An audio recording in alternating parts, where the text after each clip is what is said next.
Sorry. The one problem with the wheelie chair is, like, sometimes I wheel away from the camera.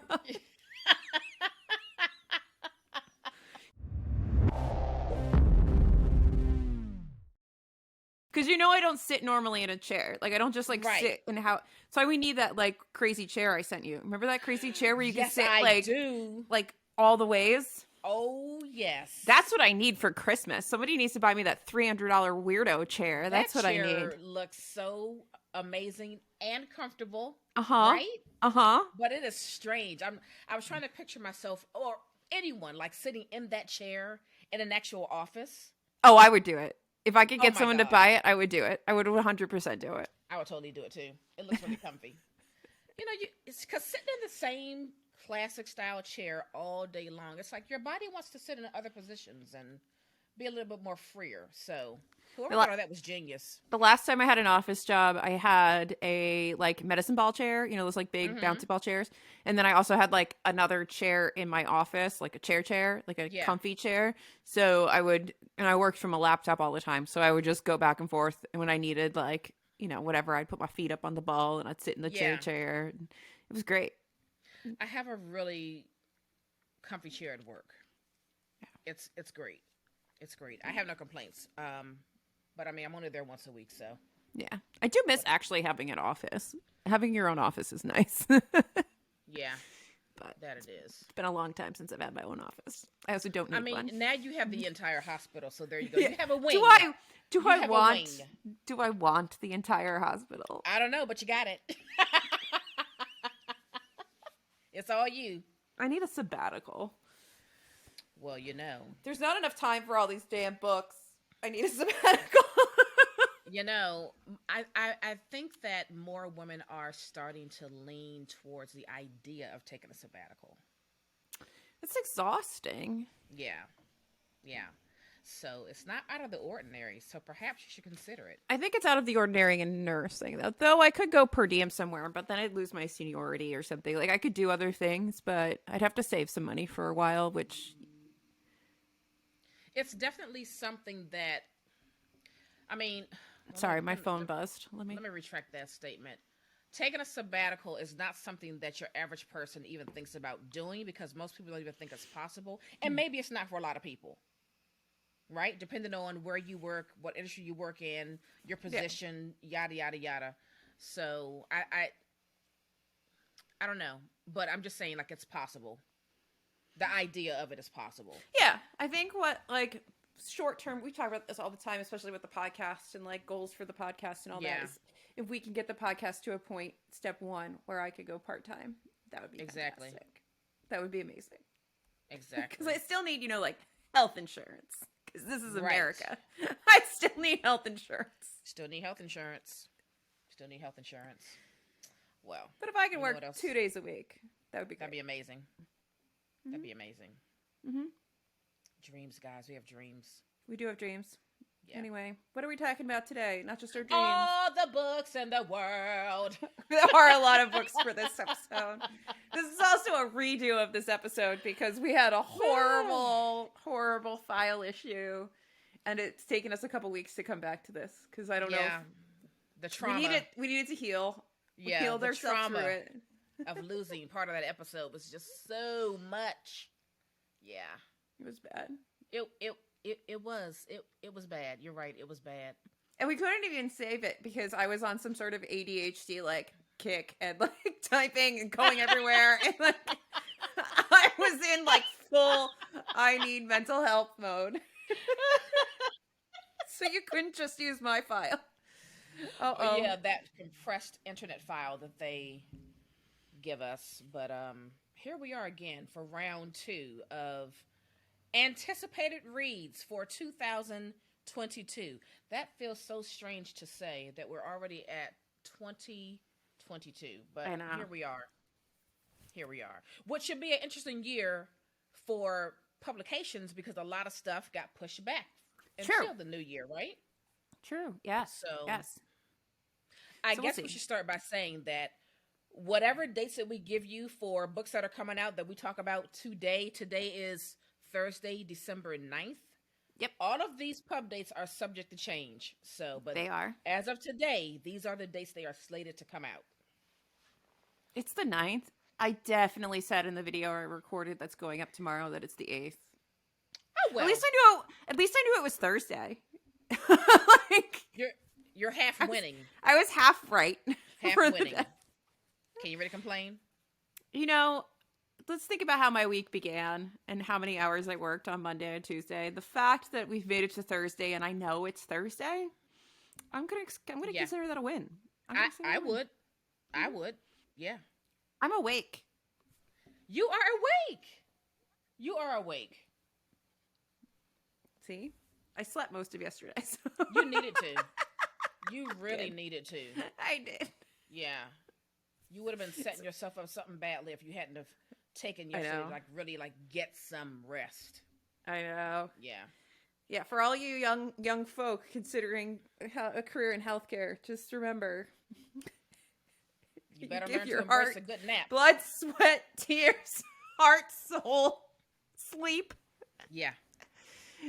Sometimes your tendons and muscles. All of that. All of that. Just FYI, right? Just a big FYI. FYI. So, yeah.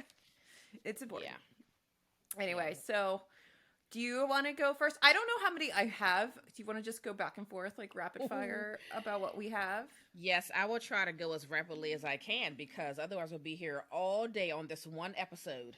I know, and we have other ones to record because we're woefully behind. We do. I will say that I don't recall us having any duplicates, but let's see, because I know my list hasn't changed very much, but I think yours you've continued to. I added about 5 more. Oh, and that book I thought I removed is still here. I just missed it as I was scrolling. Apparently, I need more sleep. So, all right. It's okay. You do need more sleep because we had a hell of a time getting the last episode out that we put out. That as of was this recording a really special episode. We both. But you know what? I cleared off a lot of files from my computer. I cleared off hundreds of gigabytes of files. So. And now you have some image space. Mm-hmm. Good. We're good now. We're good. All right. Well, I'll kick us off. Thank you for that. Let's start with Europa Editions, The New Loves of My Life. Mm-hmm. And the first book that I am going to talk about is All the Lovers in the Night by Miyko Kawakami. And this is translated from the Japanese, and it comes out May 3rd. And I think this is Miyako's 4th book. At least 4th translated work, I think. Yeah. I have it on pre-order. Yeah, same. So as you know, we chose her novel Breast and Eggs as one of our TBR Lowdown picks. Mm-hmm. Maybe it was September, maybe. But anyway, that was a great book. So All the Lovers in the Night. This is, let's see if I can get a short kind of a blurb going for this book. Okay. Names again. Here we go. Fuyuko Irie is a freelance copy editor in her mid-30s, working and living alone in a city where it is not easy to form new relationships. She has little regular contact with anyone other than her editor, Hijiri. Sorry about that. A woman of the same age with a very different disposition. When Fuyuko stops one day on a Tokyo street and notices a reflection in a storefront window, what she sees is a drab, awkward, and spiritless woman who has lacked the strength to change her life and decides to do something about it. Let's just stop there. That's great. I mean, honestly, I didn't really need anything. I would have read it regardless because it's Miyko. She's an autobuy. Period. She's an autobuy. I'm in love with her. I want to meet her. I want to talk with her. I hope that she writes books forever. Yeah, she's amazing. That was actually one of the things that disappointed me about that Financial Times translated works list that we went over, which I don't know when's that video coming out? When that's podcast. I don't know when that episode's coming out, but there were very few Asian authors on that list. And I feel like there's so many amazing books coming out of, Japan and Korea and China. They're how do you have none? How do you have none?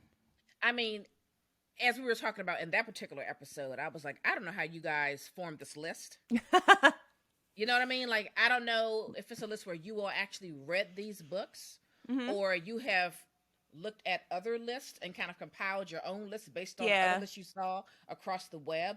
I'm always curious. Sometimes you can tell, like, these people read these books. Yeah. I mean, I don't think they read them. The way that was done, I don't think they read that one. I don't. I was very disappointed in that list.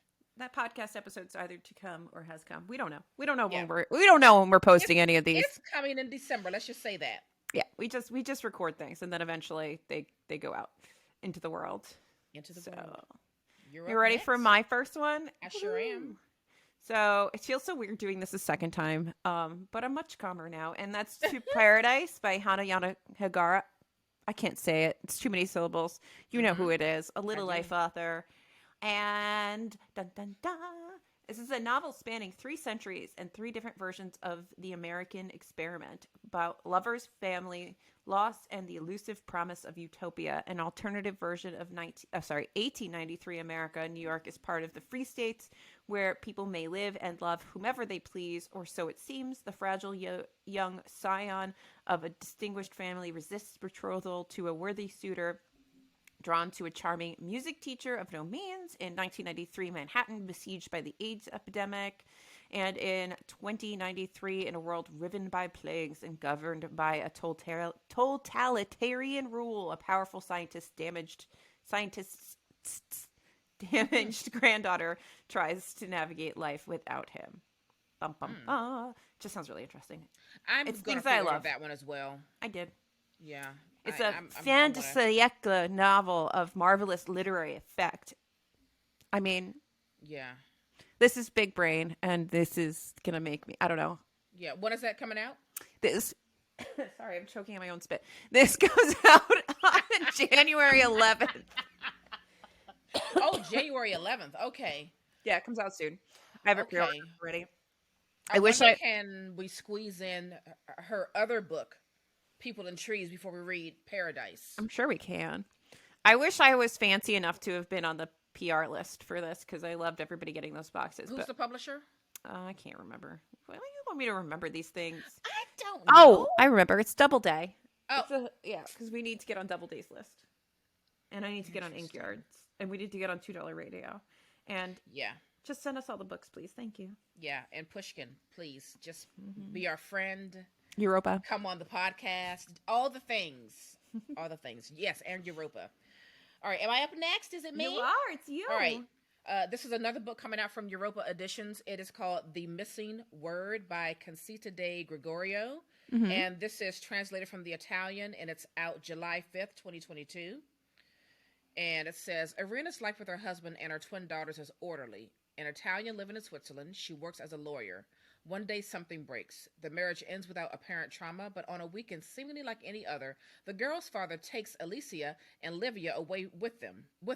They disappear. A few days later, the man takes his own life. Yeah. Okay. I'm intrigued. Yeah. All right. So that is The Missing Word by Conceita de Gregorio.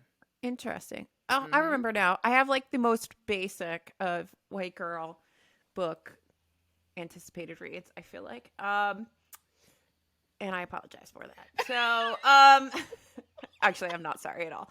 So I am really excited for book 2 in the Legendborn series to come out, and that's called Bloodmark, and it comes out on July 26th.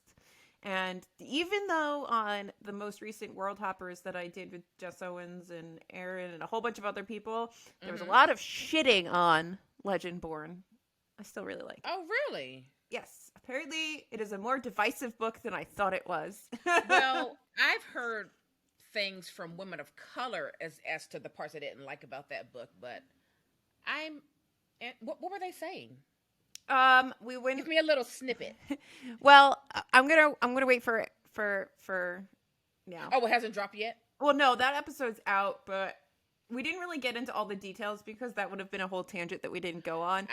But okay. I think that the general consensus is that there are a lot of books that have, in particular, women of color in them, and my people seem to like them a lot, and women of color have different criticisms of the books that are incredibly valid and that probably are missed by people who look like me reading it because it's not our experience. Right. You know what I mean? So Yeah. I just thought it was a really well written and fun fantasy, and I guess I wasn't looking, even though there is kind of social commentary, I wasn't looking for it. You know what? It goes back to what I was thinking about while we were briefly talking about it was, remember with our interview with Charles, he was talking about how a lot of stories take, you know, a BIPOC or POC child and they move them from whatever their sphere is, which is usually like some sort of impoverished or like outside of white privilege world, and put them in a school that is, you know, an Ivy League kind of school. It's a fancy school. It's a prep school. And I guess it has that thing going on where it's that kind of story as opposed to his story, which is people in like in their environment. Right. Dealing with their environment. But I just thought it was fun. I had a good time. Yeah. I mean, you know, I had it out from the library, but then like I just lost interest and I just didn't want to read it. You know, it's the same thing with those the Brown sisters. Yeah, I'll finish them eventually, but I'm not like on a rush to get them. You know, I think like for me, Legendborn hit a lot of the things that I love from my young adult life. Like, you know, we had the Skulls come out and like all these movies that were, you know, secret societies and schools and like, and that's a storyline that I really enjoy. And we can talk about this more when we do our discussion of Dark Academia, but it's a thing that I really like. It's why I like Ninth House. It's a theme I like. I like those things. So I think that's where like my perspective was. And it is interesting. I'm waiting for one of the people that was on there to do, she said she was going to do her like breakdown of why she dislikes Legendborn. I'm waiting for her to do that video. And when she does, we can share it and talk about it. But, cause I'm interested to get all the points of why people don't like it, but I still enjoy it. Interesting. Okay. Like from my little world perspective, it was a fun ride. Yeah. Okay. And that World Hopper video is already out or it's coming out? Yeah, it's already out. Okay. I'm gonna watch it. We were discussing our anticipated reads from 2021 and how we felt about them. Okay. It's a good little chat. Yeah. All right. Are you done with your? Never. No. Go. Sorry, I went on a tangent. I just went down the road. That's fine. It's always interesting to hear about these. I don't know, these books that seem to be very loved amongst many, but then like when you really start digging deeper and you start listening to more reviews and comments about said book that are like kind of like niche topics, it's like interesting to hear those versus like the broader. Well, I also think there's different ways to read a book. So, like, Legendborn to me was the kind of book that is just for entertainment. And I wasn't really going in with a mindset where I was looking for anything else other than, like, am I enjoying this? You know, I wasn't looking for, I guess maybe like a lesson or deeper meanings or anything like that. I was more, I wasn't reading it critically, I guess is the point. And there's a lot of books that I don't read critically. I read them to just read them because they're fun. I think that sometimes you can start off that way. So let me ask a question. Those wait, you didn't read all the Eve Brown books though. I just read the first one. Okay. From my understanding, those Black sisters? They are Black sisters that and did they all end up dating a white man? I think all but one is in a biracial relationship, but I'm not 100% sure. I think the last one ends up with a Black man.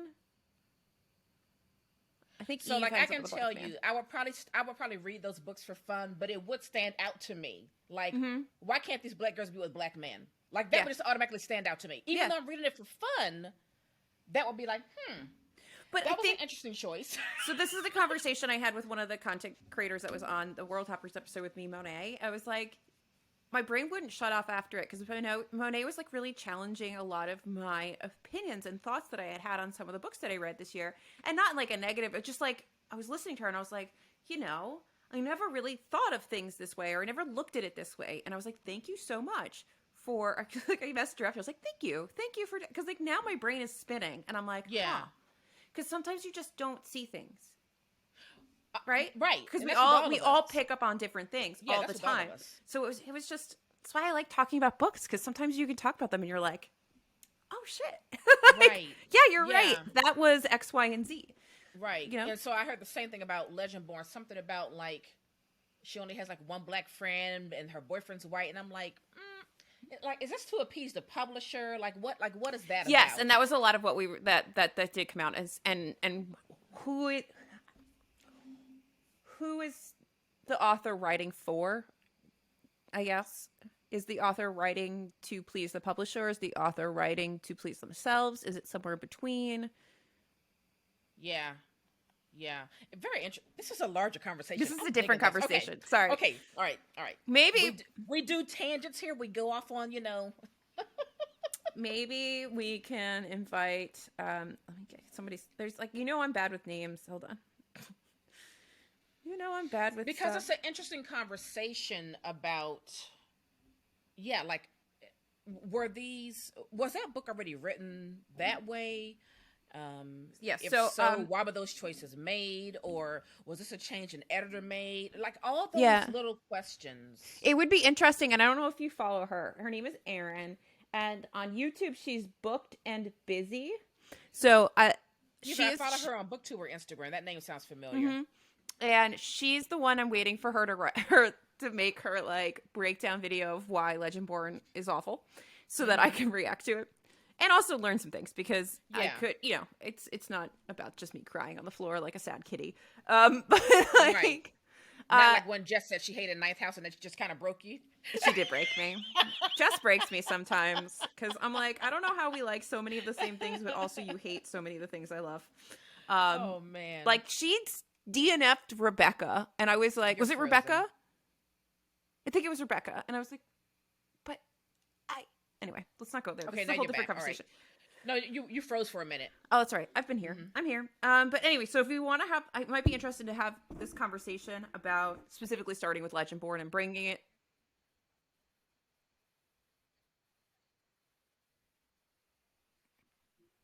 We're here. Okay, we're here. So keep going. Well, no, I was just going to try to say that I think it would be interesting if we had Erin on and we talked to her, starting with the Legendborn and working into this whole discussion about, like, who are people writing for? Yes. Is the industry changing things because it's sellable? Yes. Yeah, that'd be a great conversation to have. Okay. Who's on first? What's happening? Is it my turn now? It's your turn. I've talked enough. All right. This is my last book under Europa Editions, and it's Belle Green by Alexandria Lapierre, and this is translated from the French. Comes out June 14th, 2022. The transfixing true story of a woman who defied all odds to choose her own destiny, New York in the 1900s. A young girl fascinated by rare books defies the odds and climbs all the ranks. She becomes the director of the fabulous library of the magnate J.P. Morgan and the darling of the international aristocracy under the false name of Belle de Costa Green. All right, we all know this. Well, I shouldn't say we all know the story, but I know that, what is it called? The Personal Librarian, that book? Yeah. That came There out. is a book. It was a book of the month. Yeah, that came out. It was very popular. Ago, right? Yeah, it sold out on Book of the Month because I had it on my TBR for a little while, like the little TBR thing on Book of the Month. Yeah. And and then it came back. Like it was out of stock for a little while. So it was, a lot of people either have read it or just own it at this point. Well, I'm much more interested in reading this book. Same. So I will definitely be getting that. So that's Belle Green by Alexandria Lapierre. Yes. Out June 14th, 2022. I'm excited about that one. Yeah. That one. You remind me about that closer I will. to June. I will. So we can get it. I, of course, have in my basic white girl list House of Sky and Breath by Sarah J. Maas. That's the second in the Crescent City series. And I don't know exactly what it's going to be about, but I'm anticipating mermaids based on the cover, and there are mer people, and she better not fuck up mer people like everybody else does. And yeah. I'm here for it. I enjoyed the first book. I thought it was really fun. And it had a mystery element, which I loved. So I think it's the best book she's written, frankly, and I think she should be writing more adult urban fantasy stuff. And I'm hoping that somehow all of the worlds she's written kind of collide in this story, because I get the feeling they might. That would be kind of cool. You know, for a fandom, it's kind of fun when everything kind of crosses over, you know. So that would be fun to see happen. I can't. But you're not part of the fandom. But I think it would be fun for the fandom. To have those things. So is that what what's her name? And that's out. Is that what February 15th? Is that what Cassandra Clare did with all of her bazillion books and her? Yeah, they're all kind of intermixed with each other. Yeah. That would be exciting if you're in that fandom to have that happen. Yeah. So you see people like in Cassandra Clare, you see people like grow up, you see like their kids, you see their grandparents, you see it's all over the place. Because think about like some of it's set in like Victorian times, some of it's in Edwardian, some of it's in the like early 2000s, some of it's a little later. So you get a whole mix of I wonder if that's Moss's plan. Anyway, we'll have to see. But I plan on reading the second one. Definitely, it was a lot of fun the first time. I enjoyed it. Okay, now I'm moving into Pushkin Press. So let's get into The Family. Is it Chao? CHAO by Samantha Chang. This is out February 2022. And it says, the residents of Haven, Wisconsin have dined on the fine Chow restaurant's delicious Americanized Chinese food for 35 years, happy to ignore any unsavory whispers about the family owners. But when brash, charismatic, and tyrannical patriarch Leo Chow is found dead, presumed murder, his sons discover that they've drawn that exacting gaze of the entire town. This sounds like it's going to be a fun little ride. It does. It really does. I'm here for that. Also, have nothing to do with any of this, but because you're making me use my phone for things, I got an alert on Instagram, and there's Shelby in the bookstore who we interviewed, has a new podcast coming out with I don't know what her real name is, but Legally Black over on Instagram, and we both shouted them out today, and she wrote back to me, Legally Black. And I got this thing from Instagram that says, help keep Instagram a supportive place. Remember to follow our community guidelines and be respectful when messaging others. What? Did I do something, Instagram? What? Well, that's just weird. Did I do something? I'm not going down that road today. Anyway. They're weird. Side note, they are weird. Okay. So, my turn. Now that I'm distracted by Instagram, wow, we're going down. There's something about this episode, Naomi. It is cursed. So my next on my list is The Hacienda by Isabel Khanna. Yes, I'm here for it. There's an Enya over the end, and I don't know how to say that. It's supposed to be Mexican Gothic meets Rebecca in this debut supernatural suspense novel. Can we stop doing that?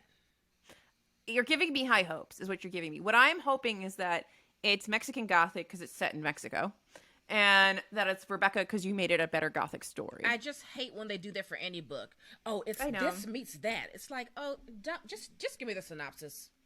I mean, I don't really know how this is Rebecca, but anyway, in an overthrow of the Mexican government, Beatrice's father is executed and her home is destroyed. Her handsome Don Rudolfo Solorzano, sorry, I'm horrible at this, proposes. Beatrice ignores the rumors surrounding his first wife's sudden demise. Okay, there's Rebecca, choosing instead to seize the security in his estate and in the countryside it provides.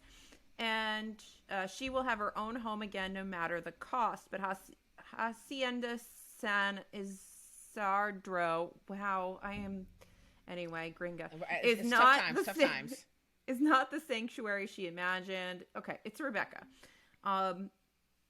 She's stuck there, yada, yada, yada. I can see the Rebecca stuff, but there's some weird priest, I guess. I'm just here for it. I hope it's actually good Gothic, because I liked Mexican Gothic, but it was like really light on the Gothic, I felt like. I enjoyed Mexican Gothic. A lot more atmospheric. It could have been even better at atmosphere. They could have been more Gothic. She could have dug in hard in some areas and really went with it and creeped you out. But yeah. But I didn't hate it. It just I totally get it. I totally get it. Yeah. Okay. And I apologize to every Spanish-speaking person in the world because I'm awful. We try. We try. It's hard. So that's out when again? I didn't say. That's out May 10th. Okay. May 10th. We got some time. I got distracted by my terrible Spanish. Yeah, my next one isn't going to be easy either. So this is, buckle up, folks. This is also from Pushkin Press, and this is Gokumon Island by Seishi Yokombizo.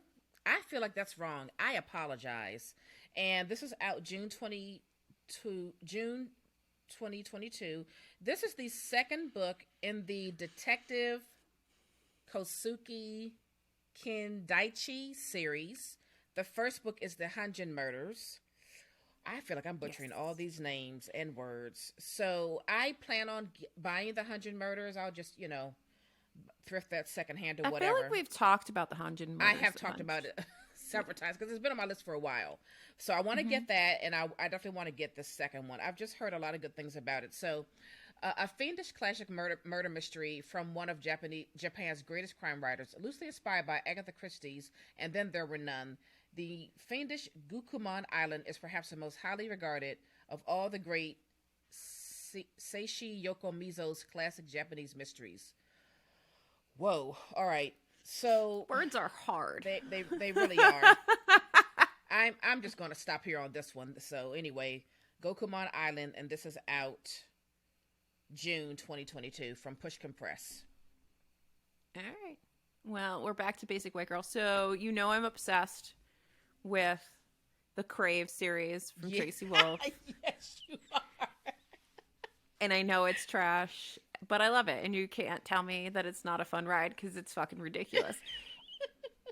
And the last book is supposed to come out February 1st. It's called Court. I thought it was coming out this year.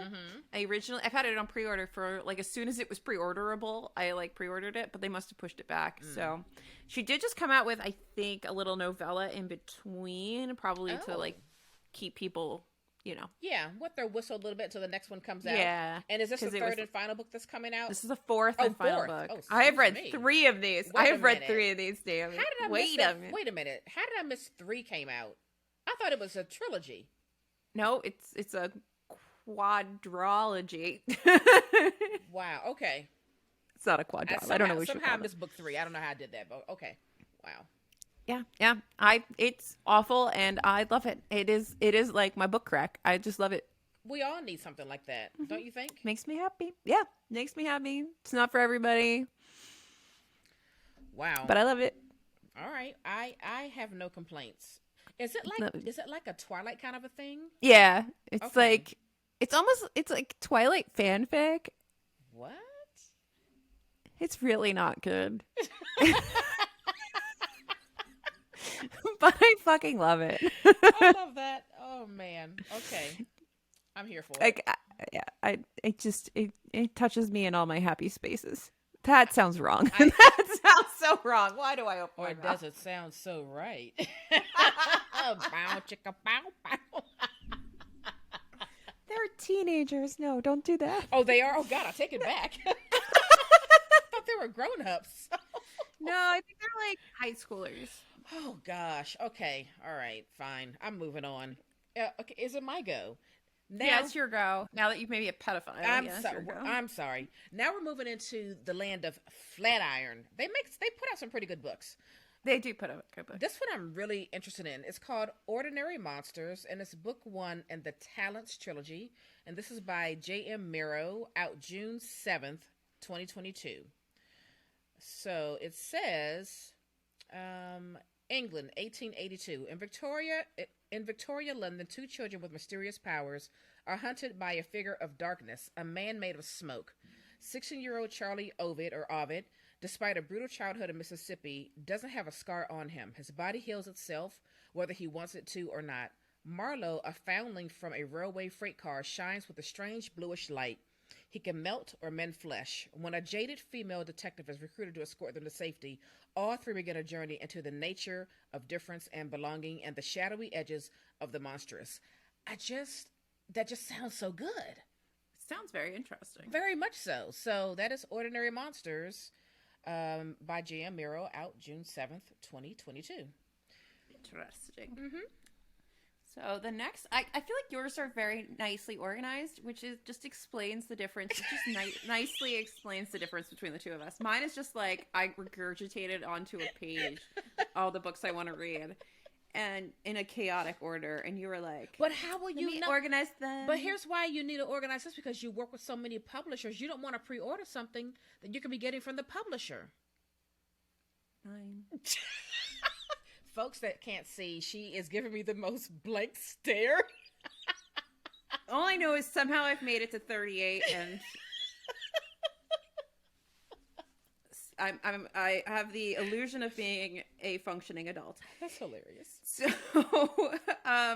so next on my list is Gallant by Ve Schwab, which I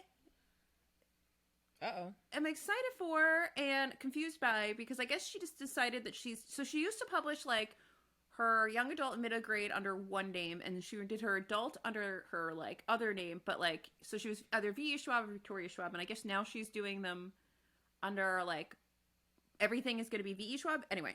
So like that confuses me, because I used to know what genre, what age group it's going to be in, but now I don't know. But I think this is YA. And it's kind of dark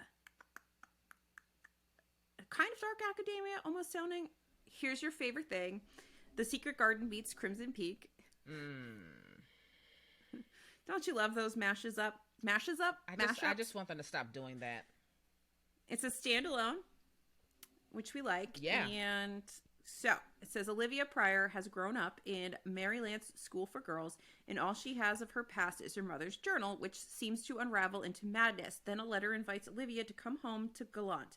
Yet when Olivia arrives, no one is expecting her, but Olivia is not about to leave the first place that feels like home. It doesn't matter if her cousin Matthew is hostile or if she sees half-formed ghouls haunting the hallways.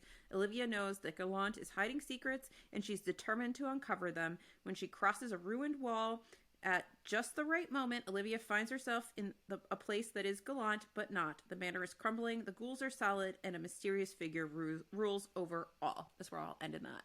So it just sounds like it'll be fun.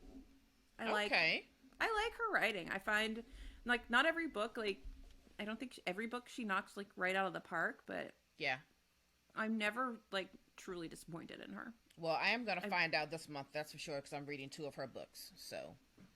You're reading Addie LaRue, right? I'm reading A Darker Shade of Magic and Addie LaRue. So this is why I don't understand Jess Owens, because she loves Addie LaRue, but she hates Night House, and I feel like, who are we? I don't understand your taste, because...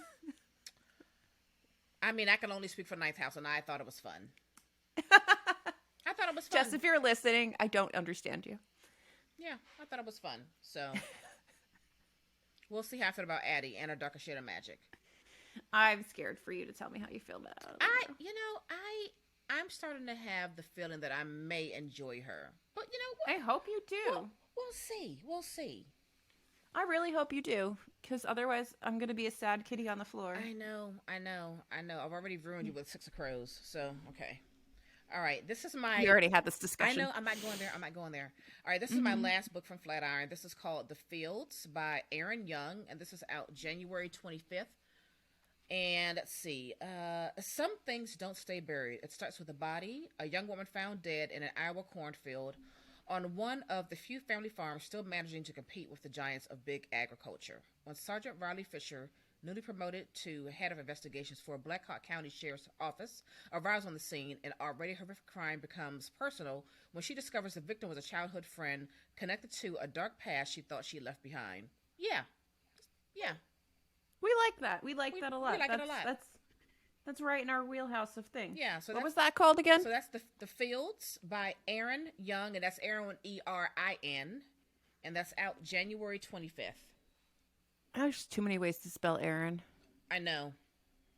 And Ian. Yeah. Anyway. Yeah. Get your name straight. No.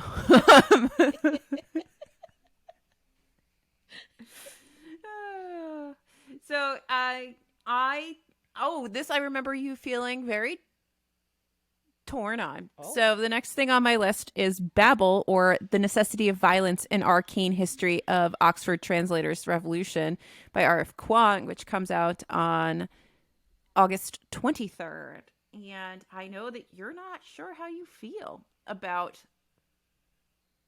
R.F. Kuang, not after the Poppy War. I love the Poppy War. I read it twice. 5 stars both times. The next 2 books, not so much. Did you finish the third one? I never even finished it. I never even started it. I did finish it. And, okay. I don't know. I don't know. Both, to me, Poppy War was like so far up there. And the next 2 just didn't do it for me. But it's fine.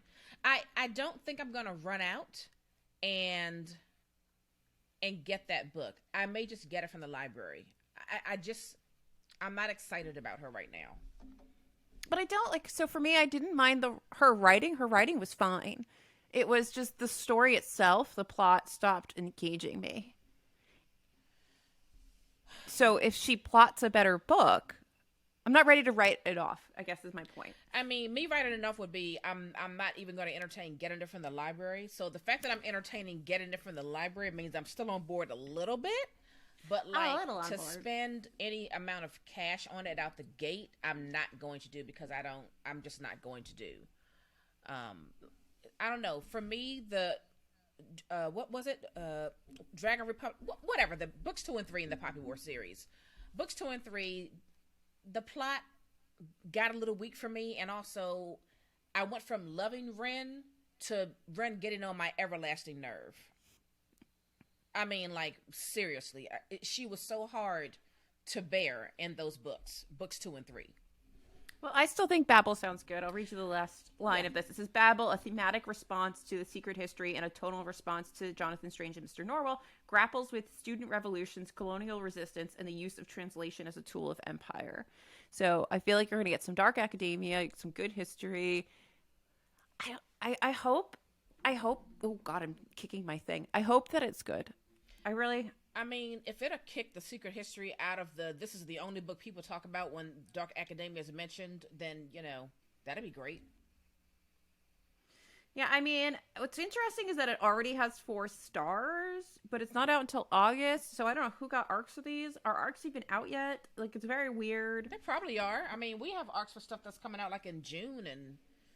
True. You know what I mean? In April. It already has some 1-star reviews. What are the 1-star reviews? And think how early on people were getting the Paradise arcs. That was a few months ago. So here's what I don't like about people. We can go really down a rabbit hole with this. So this already has 1-star reviews, right? And the first one that comes up when you just sort by 1-star reviews is, this sounds pretentious. Everyone knows what happened to silver colonialism. China ceded Hong Kong to Britain. Britain paid for Chinese tea using the silver from selling opium in China. Also, not again. Opium war. Can't the author write something else? Well, girl, did you read You the haven't book? even read the book! No. Girl, did you... Listen, people out there that have Goodreads accounts, here's what I want you to understand. A Goodread review is for you to actually review the book you read. I don't know if y'all know this. I don't know. But this is what it's for. If you have a Goodreads account, the reviews are for you to write a review on a book that you actually read. Not the synopsis of a book, but the actual book. Read the fucking book, people. It has 4 comments. So let's see what these comments... Sorry, this is not where we wanted to go, but it's me. I mean, the audacity to rate a book that hasn't even been released as a 1-star truly astounds me. To anyone who is seeing this, please flag this review for spamming. Right. Thank you. I mean, I actually do think those kind of things should be flagged because it's not fair. I don't know why you have this as a want to read if you think it's pretentious. Also, stop rating books you haven't read. It's silly. Oh my gosh. I just can't. Oh, God. You sound bitter and graceless and a little presumptuous since you seem to think you're equipped to rate a book based on an early synopsis. I'm really sorry. You apparently can't see that, but I hope you'll get better soon. All right, we have some smart people on Goodreads. Okay, I'm glad some folks called her out. I love everybody who commented on this terrible review. Also. Yeah, I mean, look, I think that's unfair to the author and unfair to anybody else who has an interest in reading it. Like, don't do that nonsense. Read the goddamn book and then review it. You know, bottom line is don't be a Goodreads asshole. Don't be an asshole, period. You know, just don't do it. Oh, people are so annoying. Okay. Anyway, tangent. Tangent complete. Over. All right, now. We have so many more books to discuss. We have so many more. Get a snack, folks. Should this have been a part 1 and a part 2? Like, I don't know. I'm worried now. Okay. Keep your headphones in. Walk to your little snacky snack area. Get a snacky snack. Get a snack, get a drink, and just buckle up. Pull out your Goodreads or whatever you're going to get. All right, so now we're into Tor.com. And it's one of my favorites. This is the 7th book in the Wayward Children series by Shawna Mcguire, and it's Where the Drowned Girls Go. This is out January 4th. This is really exciting. All right, it says, welcome to the Whitethorn Institute. The first step is always admitting you need help, and you've already taken that step by requesting a transfer into our company. There is another school for children who fall through doors and fall back out again. It isn't as friendly as Eleanor West's Home for Wayward Children, and it isn't as safe. Yes, this is so exciting for me because all the other books have been set in this one school, and so it's exciting to see how she's expanding in this whole Portal fantasy series. I'm excited. I just learned about these books in 2019, and there were 4 out at that time, so I ordered all 4 from Amazon. I read them all in a weekend. It was the best weekend ever. And then from then on, I pre-ordered the books, and it's like one of the few books that I pre-order and like read like either the day I get it or the very next day because you are obsessed with them. They are just so Murderbot. Fun. It's like they're the same to me for you. Yeah. Like if you get a Murderbot, I'm not going to see you for a few hours. Bye. If you get one of these, I'm not going to see you for a few hours. Bye. Yeah. You love them. So I've still never read one. Oh, you haven't read any from Wayward Children? They are so great. That's what you tell me. Oh, they are so great. Oh, they're so good. Well, maybe one day I'll get there. Naomi, I have too many fucking books. I can't read them all. I know. It's just on and on with us. This needs to become my job instead of just like... How do we make that happen? What I squeeze in. I don't know. Somebody pay us to just read. Please. Anyway. So I have this... Is it my turn? Oh, yes, it is. Okay, I'm sorry. I'm just jumping on you. Sea of Tranquility by Emily St. John Mandel, which comes out April 5th, which she wrote Station 11, which I loved, and The Glass Hotel, which I just got and I hope to read soon. And I feel like she does a really good job with setting, place, and creating a really interesting story that also that comes from like an unsteady place.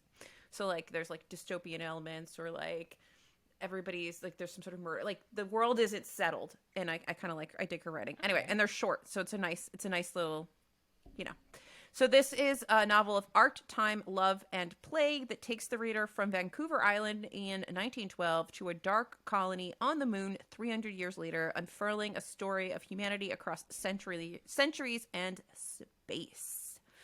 So this is a novel of time travel and metaphysics that precisely captures the reality of our current moment. I'm trying to figure out if I want to read that or not. I did read Station 11. I thought it was good. I didn't love it, but 272 pages. That's probably going to be a library book for me. Yeah. I'm curious enough to get it from the library. I think it'll be good. I just like her writing. Like, I have a good time while I'm reading it. Yeah. Yeah, I had The Glass Hotel off in the library earlier this year, but I didn't read it, so I took it back. But I'll read it with you. Yeah, I have that one up. Yeah, and that's out again. When I'm sorry, I missed that. Oh, you didn't April say 5th. Oh, April 5th. I know, I did. I'm just trying to find it again on my little list without April touching 5th. Any Remind keys or anything one. And getting yelled at by you. No clickety clack clack. Remind me about that one. All right, so we're still with Tor.com, and I'm excited about All the Horses of Iceland by Sarah Tolmie, or maybe it's Tolmie. This is what set me down the path the first time we recorded this. It is, because you were like, what is that? And this is out March 1st, and it says, everyone knows of the Horses of Iceland, wild and small and free, but few have heard their story. All the Horses of Iceland weaves their mystical origin into a saga for the modern age, filled with the magic and darkened whispers of a people on the cusp of major cultural change. All the Horses of Iceland tells the tale of a Norse trader who travels through Central Asia and the ghostly magic that followed him home to the land of fire, stone, and ice. I'm intrigued. I want to read this. I want to read it. It did sound really good when you told me about it the first time, and I do have the e-arc of it, so whenever you are ready, I will read it with you. Yeah. So, because I went on and I was like, gimme. I like it.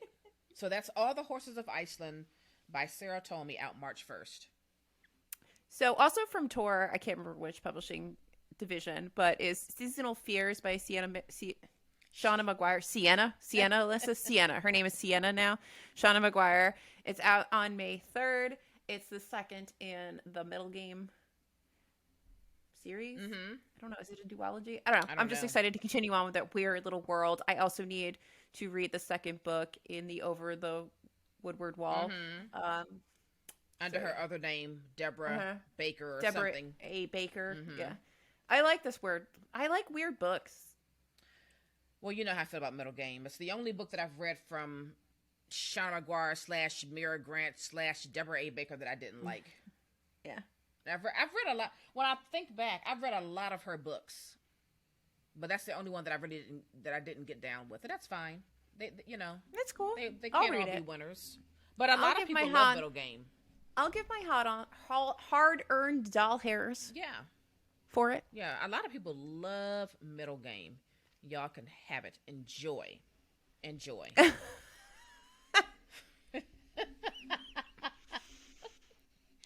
Oh, is that all? Are you done with that one? That's all. That's all I got. Fast. I mean, what do you want me to say? It's a sequel. I'm not going to spoil anything. All right. Right? All right. If you haven't read Middle Game, you're not going to read this. Well, there you go. I'm still in the Tor.com world, and I'm looking at Comeuppance Served Cold by Marion Deeds, out March 22nd. I have this on ebook too, I think. I know. Aren't you interested in this? So very much. So what is this? Okay, Seattle, 1929, a bitterly divided city overflowing with wealth, violence, and magic. A respected magus and city leader intent on criminalizing Seattle's most vulnerable magicers hires a young woman as a lady's companion to curb his rebellious daughter's outrageous behavior. The widowed owner of a speakeasy encounters an opportunity to make her husband's murderer pay while she tries to keep her shapeshifter brother safe. There's a lot going on here, and I want it all. Yeah. I'm excited for this one. Comeuppance Served Cold. It's already here. It's a short book, too. It's only 208 pages. A lot of the Tor.com books are really short because they do a lot of novellas. Yeah. This fierce magical heist tale is as smooth as gin and jazz. I like that. That's a good quote. Yeah. Yeah. I like that. Sometimes I'm like, please stop putting those stupid like review quotes on books. But every so often I'm like, okay, you can have that one. I like a clever one. Make it clever. One or two. Yeah. I hate when it's like George R.R. Martin says astounding. Did he read it or did he just write a word down and send it in? Also, it's like, okay, we get it. It's George R.R. Martin, but come on. Jeez. Just hogging all the fucking middle names. Sorry. I have a problem. Okay, all right. Okay, so my next one is The Christie Affair by Nina de Garmont, which comes out February 1st. I do have a physical copy of this arc, and it's the fictionalized telling of what happened on those 10 or 11 days where Agatha Christie goes missing in real life. Like, she really does go missing for like 11 days after she finds out her husband's a cheating bastard. And she's the original Gone Girl. And so somebody like fictionalized what actually happens on those 11 days and turns it into its own sort of murder mystery. I'm here for it. So I'm really interested to see how this all plays out. And I do need to get to it sooner rather than later. But again, that comes out on February 1st. I am here for that. This is where I get confused sometimes too, because people start getting arcs so early and you start seeing them everywhere and you already think they're out. And that's one that I thought was already out. Yeah, they realized they sent around the PR boxes. Not that I got a PR box, but they sent around the PR boxes early. I'm not bitter at all that I didn't get a PR box. Nope, not at all. Not at all. Not at all. Nope. All right. Now I'm moving into Tor Nightfire. And I'm looking at What Moves the Dead by T. Kingfisher, which is out July 12th. And it says... When Alex Easton, a retired soldier, receives word that their childhood friend Madeline Usher is dying, they race to the ancestral home of the Ushers in the remote countryside of Ruritania. What they find there is a nightmare of fungal growths and possessed wildlife surrounding a dark pulsing lake. Madeline sleepwalks and speaks in strange voices at night, and her brother Roderick is consumed with a mysterious melody. How do you say melody? That? No, it's not melody. It's melodic? It's melody of the nerves. Malady. Malady? Malady? It's malady. Malady. Malady. Malady of the nerves. So that sounds weird and gross. I like weird and gross. Yeah, I'm here for it. Fungal growths, possessed wildlife. Yeah. When does that one come out? This comes out July 12th. What Moves the Dead by T. King Fisher. I need to see if that's on the newest list they sent me so I can grab it if it is. Yeah. And the cover is kind of like weird and like grotesque. I love it. I love weird and grotesque. Yeah, I love it. I think that's going to be good. Let's go for it. I have on here The Red Palace by June Her, which comes out on February 25th. And this is... to enter the palace means to walk a path stained in blood. Joseon, Korea, 1758. There are a few options available to illegitimate daughters in the capital city, but through hard work and study, 18-year-old Hyun has earned a position as a palace nurse. All she wants is to keep her head down, do a good job, and perhaps finally win her estranged father's approval. But she is suddenly thrust into the dark and dangerous world of politics when someone murders 4 women in a single night, and the prime suspect is her closest friend and mentor. We'll leave it there. Sounds interesting. Yeah. Right? Mm-hmm. Cover's kind of cool. Yeah. I'm excited for it. Yeah. So, yeah. Okay. Yeah, right? I'm here for that. Keep me posted on that one, too. I will. All right. Steelwolf Tour Nightfire. Mary and an Awakening of Terror by Nat Cassidy. Out July 19th. So it says, Mary is a quiet, middle-aged woman doing her best to blend into the background. Unremarkable, invisible, unknown even to herself. But lately, things have been changing inside Mary. Along with the hot flashes and body aches, she can't look in the mirror without passing out, and the voices in her head have been urging her to do unspeakable things. Fired from her job in New York, she moves back to her hometown, hoping to reconnect with her past and inner self. Instead, visions of terrifying, mutilated specters overwhelm her with increasing regularity, and she begins auto-writing strange thoughts and phrases. Ooh, that sounds like... Sorry, I just got a text from work. That sounds like it's going to be really spooky and gross, and I like it. Yeah. I like it. So remind me, when does that come out again? June? Yeah, so that's July? Mary and an Awakening of Terror by Nat Cassidy, out July 19th. Ooh, okay. Yeah. So let me pull this one up here because I don't have this one up yet because I don't know, I thought you were going to talk more. That was a short one. I just realized we didn't turn on that echo cancellation for this session, and I can hear echoes. Oh, for yours? Mm-hmm. Oh, okay. You can't do it while you're recording. I have Fiona and Jane by Jean Chen Ho, and this comes out January 4th. So this is a witty, warm, and irreverent book that traces the lives of 2 young Taiwanese American women as they navigate friendship, sexuality, identity, and heartbreak over 2 decades. And they've been friends since 2nd grade, and it just sounds really interesting. I like these longer, sweeping friendship stories. Yeah, I like a good friendship story. We don't get a lot of friendship stories. So, I know, we need more, don't we? Yeah, we do. So I like that this is in here. Yeah, so that's all. That's all I got. It just sounds fun. It's out in January. All right. It's almost there. Well, this is my last one under Tour Nightfire, and this is Pinata by Leopoldo Gout, and this is out November 1st. Wow, that's a long time away. So this says... Carmen Sanchez is back in her home country of Mexico, overseeing the renovation of an ancient cathedral into a boutique hotel. Her teen daughters, either as Isel or Ezel, and Luna, are with her for the summer and left to fill their afternoons unsupervised in a foreign city. The locals treat the Sanchez women like outsiders, while Carmen's contractors openly defy and sabotage her work. After a disastrous accident at the construction site nearly injures Luna, Carmen's had enough. They're leaving. Back in New York, Luna begins acting strange, and only Isabel notices the chilling changes happening to her younger sister. Interesting. I like it. Sounds like possession or something. We like possession. Mm-hmm. So that's Pinata by Leopoldo Gout, out November 1st. Well, this is going to be a rapid switch of gears, but I have on here Yinka, Where Is Your Husband? Ooh. By Lizzie Damilola Blackburn? Damilola. I might be wrong. I'm just going to keep saying Damilola until it sounds right. It doesn't sound right. Meet Yinka, a 30-something-year-old Oxford-graduated British-Nigerian woman with a well-paid job, good friends, and a mother whose constant refrain is Yinka, where is your husband? Yinka's Nigerian aunties frequently pray for her delivery from singledom, and her work friends think she's too traditional. She's saving herself for marriage. Her girlfriends think she needs to get over her ex already, and the men in her life, well, that's a whole other story.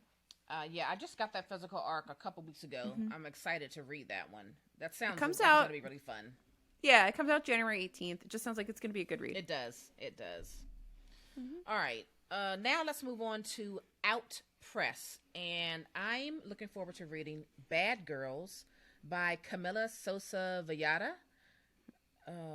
Yeah. Sure. And this is out May 3rd. So... okay, gritty and unflinching, yet also tender, fantastical, and funny. A trans woman's coming-of-age tale about finding a community among fellow outcasts. Born in a small town of Argentine, town of Mina Clavero, Camila is designated male, but begins to identify from an early age as a girl. She is well aware that she's different from other children and reacts to her oppressive, poverty-stricken home life with a cowed mother an abusive alcoholic father by acting out with swift consequences. This seems like it's going to be really good, and the cover is just giving me so much life, and I want to hear this story. So I'm excited for this one. When is that one out again? So this is Bad Girls, and this is out May 3rd from Out Press. You need to remind me. Mm-hmm. Ooh, I need to eat. Hopefully, you're probably going to hear my stomach growling on the recording. Have fun. Don't yell at me. So I believe this is actually from Tor, or one of its many subsidiaries or divisions, and this is The Book Eaters by Sun Yi Dean. Yeah, it's Tor. And this is a contemporary fantasy debut. It's a story of motherhood, sacrifice, and hope, of queer identity and learning to accept who you are, of gilded lies and the danger of believing the narratives others create for you. Out on the Yorkshire moors lives a secret line of people for whom books are food and who retain all the book's content after eating it. To them, spy novels are a peppery snack.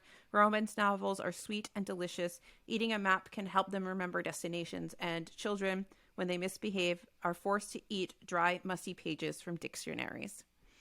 Okay. So it just sounds like it's going to be weird. And I'm here for weird. I'm here for weird. Yes, so that's it. There was a weird book, and it was from Tor, and they usually don't do me wrong. Okay. I'm looking at one on here that I don't think I want to read anymore. That happens. That happens. Hang on. I'm changing my mind about something. Yeah, let's go with this. All right, so I've moved on to Harper Villa. And this is Patience is a Subtle Thief. Oh boy, the name. Help me. By, I apologize if this is incorrect, by Abi Ishola Ayudeji. I just don't know about that. I apologize. And this is out February 15th. So it says, set in politically volatile 1990s Nigeria from an exciting and fresh voice in global literature. For as long as she can remember, Patience Adewale, the eldest daughter of Chief Kaladi Adewale, has been waiting for confirmation that she is loved, that there is a place where she truly belongs.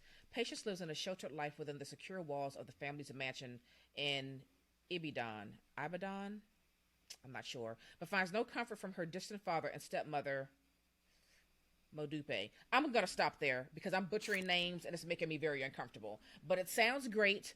Patience is a subtle thief. And this is out May 3rd from Harper Via. All right. So the next one on my list is Black Cake by Charmaine Wilkerson, which is out February 1st. It says, in this moving debut novel, two estranged siblings must set aside their differences to deal with their mother's death and her hidden past, a journey of discovery that takes them from the Caribbean to London to California and ends with her famous black cake. So I'm just going to leave it there. But yeah. I do enjoy like a nice sweeping story that covers a lot of places. Sibling dynamics, grief, death, what is happening behind you. Larry, shut up.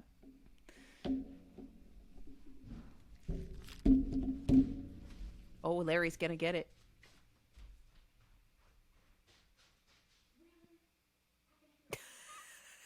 Larry's getting it.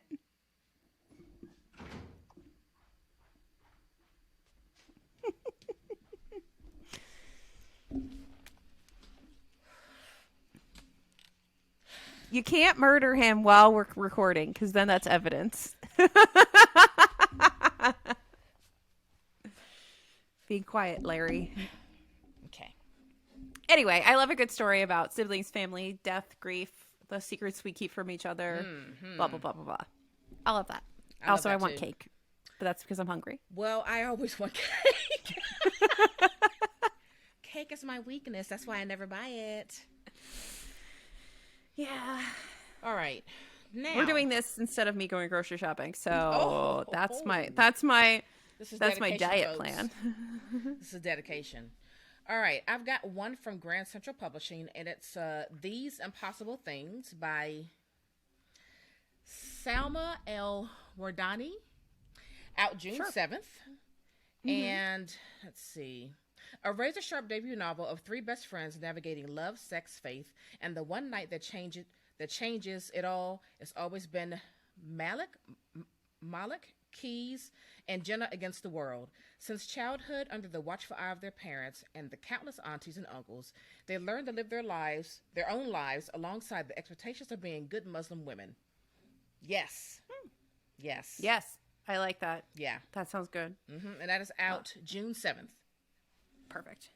I have, you might know how to say her name. You made a fool of death with your beauty. Akweze is that who it is? Akweze? Yeah. Akweze Emeze. Yeah. I was like, I know you know how to say this, Naomi. Sometimes I do. Sometimes I don't. So... So this is her reimagining of the love story in a fresh, seductive novel about a young woman seeking joy while healing from loss. Faye wants to learn how to be alive again, but it's been 5 years since the accident that killed the love of her life, and she's almost a new person now, an artist with her own studio and sharing a brownstone apartment with her ride or die best friend Joy, who insists it's time for Faye to ease back into the dating scene. Faye isn't ready for anything serious, but a steamy encounter at a rooftop party cascades into a whirlwind summer she could have never imagined, a luxury trip to a tropical island, decadent meals in a glamorous home of with a celebrity chef, and a major curator who wants to launch her art career. She's even started dating the perfect guy, but their new relationship might be sabotaged before it has a chance by the dangerous thrill Faye feels every time she locks eyes with the one person in the house who is most definitely off limits. Yeah. We'll stop there. Yeah. So that's what we have. Yes. Did I say when that's out? That's out on May 24th. May 24th. Keep me posted on that one. I will. My dear. All right, I've got one from Bold Type Books, and this is The Women's House of Detention, A Queer History of a Forgotten Prison by Hugh Ryan. Ooh. And this is out May 10th. So, it says... Wait, hold on a second. I'm getting a call from work. Okay, go ahead. Hey. Hey, I just put food in my mouth. That is so weird to me. I'm sorry.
Sorry. That's okay.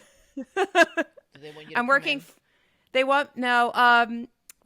There's a whole bunch of stuff going around with the holidays and stuff like that. So I'm gonna end up working 4 days the last week of December, the last week of the year. Okay. But it's okay. It's extra money. Oh, yep. Ching, ching, ching, ching, ching. And it works out nicely because I have like 2 days a break, 2 days, and then 2 days off. So it's that's not bad. Yeah. It's not crazy. Yeah. I mean, I'll be exhausted. Yeah, I'll be exhausted, but it's fine. That breaks it up. Okay. Yeah. What were we talking about? You were talking about your book. I'm sorry. Right. Did I say that? Did I say the title? I don't know because I got distracted by the phone. Okay. Just start again. All right. So the fact that I can't remember is the problem. Okay. All right. I've got one from Bold Type Books. It's The Women's House of Detention, A Queer History of a Forgotten Prison by Hugh Ryan, out May 10th. And it says, The Women's House of Detention, a landmark that ushered in the modern era of women's imprisonment, is now largely forgotten. But when it stood in New York City's Greenwich Village from 1929 to 1974, it was a nexus for the tens of thousands of women, transgender men, and gender nonconforming people who inhabited its crowded cells. Some of these inmates, Angela Davis, Andrea Dworkin, Afeni Shakur, were famous, but the vast majority were incarcerated for the crimes of being poor and improperly feminine. Ooh. I really want to read what was that called again? This is called The Women's House of Detention. This should be a TBR Lowdown pick. It should. The Women's Write it down. The Women's House of Detention, on the list. A Queer History of a Forgotten Prison. Yeah. And want to read. Okay. Mm-hmm. And this is out May 10th from Bold Type Books. That has to be a book choice. It has to be. It has to be. I'm right there with you. That sounds fantastic. Doesn't it? Yeah, it really does. So this is also from Tor, because, I love them. Yeah. So Dead Silence by S.A. Barnes, which comes out on January 25th. I might pre-order you'll that love. one. You're going to love this one. It's Titanic meets The Shining. Her face is fantastic. So this is a science fiction horror novel in which a woman and her crew board a decades-lost luxury cruiser and find the wreckage of a nightmare that hasn't yet ended. A ghost ship, a salvage crew, unspeakable horrors. Claire Kovalik is days away from being unemployed, made obsolete, when her beacon repair crew picks up a strange distress signal. With nothing to lose and no desire to return to Earth, Claire and her team decide to investigate. What they find at the other end of the signal is a shock. The Aura, a famous luxury space liner that vanished on its maiden tour of the solar system more than 20 years ago. A salvage claim like this could set Claire and her crew up for life, but a quick trip through the Aura reveals something isn't right. Yes. That's all for me. Yes. It also sounds like this video game that we played once, which was really good. And if I read this to Jesus, he might remember what it's called. I don't, but it was a good game. Yeah, I kept be really killing good. My characters. It does sound really good, right? Mm-hmm. Anyway, so that's out January 25th. I have 2 more. How many do you have? You have 2 more? I have 2 more. Prioritize. I also have You have 75 more, but prioritize your next 2. All right. Okay. Lady. All right. You know what? I'll put the extra ones that I don't mention on this episode will be in the show notes. Now, yes. I prioritize my next 2. Good. So, you want to just go ahead and do your final 2? No, you do yours. Okay. We'll all right. So this is from $2 Radio, and the first one is called She is Haunted. It is a collection of stories by Paige Clark, and it's out May 2022. I was not ready for that. Hang on. $2 Radio is a bookstore and publisher that I'm really interested in. That's a cool cover. All right. So it says, a mother cuts her daughter's hair because her own hair starts falling out. A woman leaves her boyfriend because he reminds her of a corpse. A woman undergoes brain surgery to try and live more comfortably in higher temperatures. A widow attempts to physically transform into her husband so that she does not have to grieve. The characters that populate She is haunted, search for recognition and connection, and more than anything else, small moments of empathy, offering piercing insights into transnational Asian identity and intergenerational trauma and grief, the dynamics of mother-daughter relationships, the inexplicable oddities of female friendship, and the love of a good dog. I just need to read this. Oh, and a dog. I just need to read this. Well, now you have me because this has a dog in it. Mm-hmm. The dog better not die. Well, I can't speak to that, ma'am. So that is She is Haunted by Paige Clark, and this is out May 2022. So my last two are from Tor, because I am obsessed. So the first one is Goliath by Tochi Anabuchi. Mm-hmm. Sounds close enough, right? Mm-hmm. In the 2050s, which is too close, Earth has begun to empty. Those with the means and the privilege have departed the great cities of the United States for the more comfortable confines of space colonies. Those left behind salvage what they can from the collapsing infrastructure. As they eke out an existence, their neighborhoods are being cannibalized. Brick by brick, their houses are sent to the colonies. What was once a home, now a quaint reminder for the colonists of the world that they wrecked. A primal biblical epic flung into the future, Goliath weaves together desperate narratives, a space dweller looking at New Haven, Connecticut as a chance to reconnect with his spiraling lover, a group of laborers attempting to renew the promises of Earth's crumbling cities, a journalist attempting to capture the violence of the streets, a marshal trying to solve a kidnapping into a richly urgent mosaic about race, class, gentrification, and who is allowed to be the hero of any history. Okay. Also, 2050 is too close. Well, that it is. So, welcome.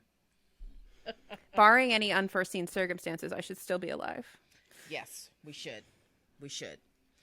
All right. This is my final one, also from $2 Radio. It's called New Animal by Ella Baxter, and this is out in February.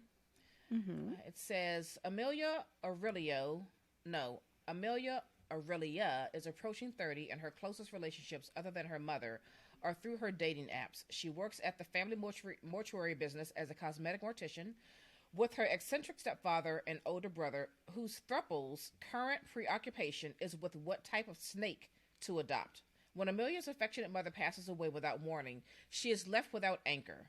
Fleeing the funeral, she seeks solace with her birth father in Tasmania and stumbles into the local BDSM community where her riotous attempts to belong are met with confusion, shock, and empathy. Interesting. Very much so. Okay, so I think this is actually a reprint. Because you know how Tor does this? Hold on. Let me wheel over here for a second. I'm still here. I can't reach. Hold on. Yeah, okay. Okay, so this is Redwood and Wildfire, which is written by the same author as Master of Poisons, which I actually didn't like. Oh, yes, I remember you reading that. Yeah. And I didn't like it because for some reason I just couldn't connect with anything that was going on in this goddamn story. Like, I was like, what? Who? I remember. Words? Yeah. Like, I can't even tell you what it's about because I was so confused. But that was probably a me thing, and I think I just had the audiobook, and I was like, what? But anyway, so this looks like it's actually a reprint, and she wrote this in 2011, and now it's being re-released by Tor. And this is at the turn of the 20th century, Redwood, an African-American woman, and Aiden, a Seminole Irishman, journey from Georgia to Chicago, from haunted swampland to the city of the future. They are gifted performers and hoodoo conjurers struggling to come to terms with their own very personal trauma while calling up the wondrous world they imagine on stage and screen, on city streets, in front parlors, in wounded hearts. The power of hoodoo is the power of the community that believes in its capacity to heal. In a system stacked against them, Redwood and Aiden's power and talent are torment and joy, born of a determination to find their place in the world. Okay.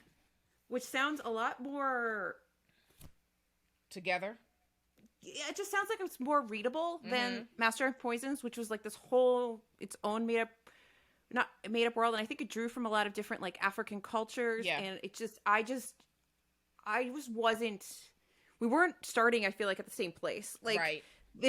The book it required me to almost know something I didn't know, and I don't know it. But that makes sense. Probably, yeah. But people seem to really like it, so maybe people who have more experience with African culture can more easily connect to it, or maybe I just needed to have a hard copy. In my own, like in my little personal Bookstagram feed, I didn't see much about that book, so I don't remember hearing anything about it. It wasn't in my feed, so I feel like people liked it. Okay, and that was a pretty chunky book, right? That Master of Poisons. It was like 400 and something pages, and I mean, I guess it has 3.5 stars on Goodreads, so maybe a lot of other people were confused too. Yeah, interesting. All right, well, just so you know, I left off like 15 books. Holy shit, woman. We were never going to do 45 books just from you. I just threw on there what I was anticipating and let the chips fall where they may, ma'am. Naomi is anticipating all the books. Well, all the books. It's not unless you're YA fantasy, and then she's got some reservations. I'm running away. You're not running away. You just have some reservations. I'm most likely running away. It was really bad last year, though. I feel like last year was just overall sucked for YA fantasy, and hopefully that changes. But who knows? I mean, I don't know. I have enough adult fantasy to. Yeah, I mean, I did read and enjoy one YA fantasy that was his Fair Assassins. The one that I buddy read with Emma, like I still have to read. Really enjoyed that. I am ordering the next 2 books in the duology that comes after the trilogy that we just finished, and I need to catch up so we can read that. I loved it, but from me glancing at my shelves, I don't think I read much YA fantasy last year outside of that, because even the Moss book, that's adult. That's not YA. Yeah. So I don't think I touched a lot of YA fantasy last year. Every time I tried, I was pretty much disappointed. Yes, you were. So, you know. Who knows? Ooh. Who are they Someone's writing buzzing for? You. No, that's buzz, Naomi. Notifications. Move my mic with my cheek. You're going to love that in editing. I do that just for you. I want you to find when I quietly tried to type. I just want you to find that. Oh, somebody's sneaky.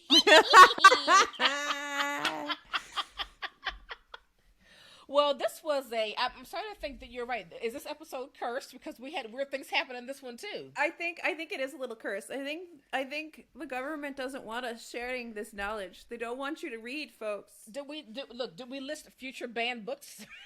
That's right. Well, you have some trans stuff in there, so probably. Well, that'll do it. That'll do it just on its own. We've got to make that the June pick, because that comes out, like the first couple weeks of May. That should be the June pick. Do it. That's just when I read that, I was like, oh, that's interesting, because you never really think about that particular sector of people as it relates to imprisonment. So I'm pretty psyched for that one. Yeah. I'm here for it. Let's go. Yeah. So anyway, folks, let's go. Let us know in the comments what books you're anticipate reading for 2022. Do we listen to books that are on your list as well? Let us know in the comments. We love to talk books. It'd be interesting to see which ones of these we actually read and how we feel about them. Oh, shall we follow up? We should follow up. We're going to keep a running list, right? I'm going to create a spreadsheet. I have a list. Are you going to keep tallies of what you read? And if you liked it or not? They have check boxes. Okay. So we'll come back, folks, at the end of 2022, and we'll talk about the books that we read off this list of anticipated reads, and if we liked them or didn't like them or had the DNF them or read them at all. Yeah, that'll be fun. All right. I need you to get dead silent so we can read it. I'm going to get that. I need to get my pre-order list together like this weekend, so because January is like around the corner. I need to get it together. So, anyway, that's it. This was super fun. We're out of here. Bye.